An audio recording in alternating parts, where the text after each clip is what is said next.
Welcome to Sophia's Schoolhouse. Today, we have a very special guest. This is First Lieutenant Wyatt Brown, who's stationed at Fort Stewart with the 3rd Infantry Division. Thank you for being here, Wyatt. Thank you, it's a pleasure. Now, Wyatt has a passion for military history, so he came here today to share his knowledge and help us learn a little bit about some of the military uniforms and insignia we have here at the Georgia Historical Society. So we're going to start by looking at a collection called the Sgt Harold J. Hart Papers. Now, Sgt Hart was with the 7th Photo Tech Squadron, and he was in the 36th Base Headquarters at the Hunter Airfield Base from 1943 to 1945. Can you tell us, Wyatt, a little bit about what Sgt Hart would have been doing as a part of a photo tech squadron? Definitely. What Sgt Hart would have been doing is, as you can see in this book here, kind of outlines the duties and responsibilities of the personnel in that unit. And what he would have done was photo reconnaissance, or would have assisted in photo reconnaissance processing or analyzing the photos that were brought back, developing them, things of that nature. And what a squadron is a unit in the military, in an Air Force or an air unit specifically. And what it is its own independent formation. It has its own cooks, it's had its own headquarters elements, its own logistical elements. So it's kind of like a little military family, and it can be transported and deployed all over the globe or the country or whatever the military needs to do with it.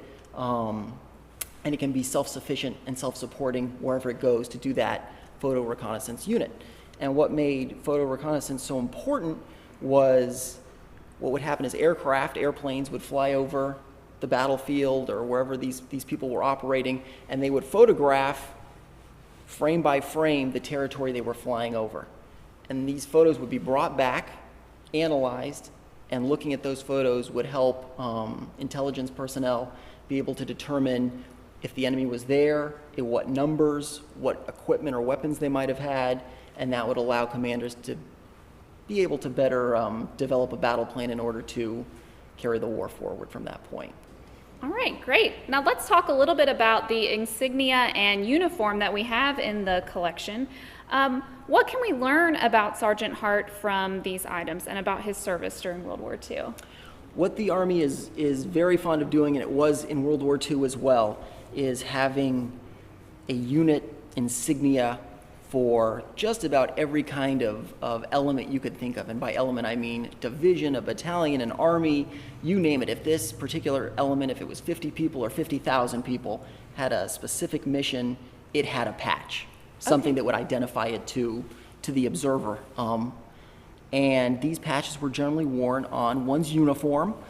They could, of course, be on flags or banners or painted on the wall of a headquarters building or something like that. But these, for example, are the patches that Sgt Hart would have worn while he was in the service.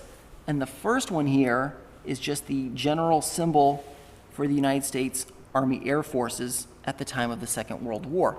And I say the United States Army Air Forces because the Air Force was a part of the United States Army in terms of its budget and administration at the highest levels at the time of the Second World War. The Army was divided into 3 major components: the Army Ground Forces, the Army Service Forces, and the Army Air Forces.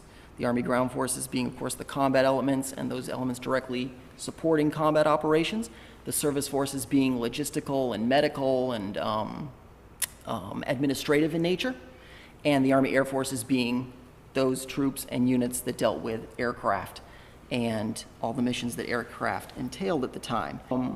Now the colors, for example, this orange and ultramarine were the Air Force's colors, and this insignia was arrived at in the First World War when the Air Service was created, the precedent to the United States Air Force, and it takes the national star, the red, white, and blue of the national colors, and puts these wings on it to stylize that it is an air unit, and flying obviously is the primary mission of the Air Force. Okay, great, interesting.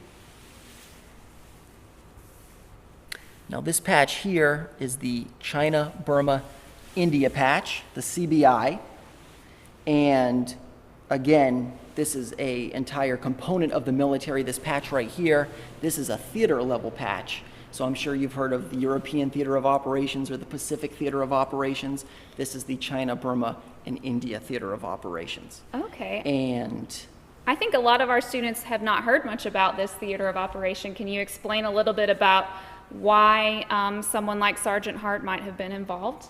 definitely. What the China, Burma, India Theater was, I'm just going to put this down here for a second until we get to it, was geographically, it was located in India and modern-day Burma and Thailand and the southern part of China. And the importance of this was the Imperial Japanese Empire at the time was expanding into that territory during the Second World War into Indonesia and the Indian Ocean, and the British colonies in India and Burma were threatened by that advance of the Japanese. And it was a largely British operation. They provided most of the manpower on the ground. However, the United States possessed a lot of these technical services that the British didn't have the resources to support. So, for example, the British might have 1 or 2 photo recon units available, but the U.S. had numerous photo recon units available, and therefore, being allies, the United States loaned those troops to that theater. They were deployed there, and they assisted the British and other American units in their mission of halting the Japanese and then liberating those territories that had been captured up until that point in time in 1944. Okay, interesting. So that's fits into learning about colonial history and World War II history. Very much so, very much so. Great. Is there anything significant about the symbols or the color on this patch that you want to share with us? Yes, I'd love to. The patches were usually very representative of the units that created them or what they were meant, designed to represent. So in this one, again, we have the red, white, and blue, the national colors of both the United States and Great Britain.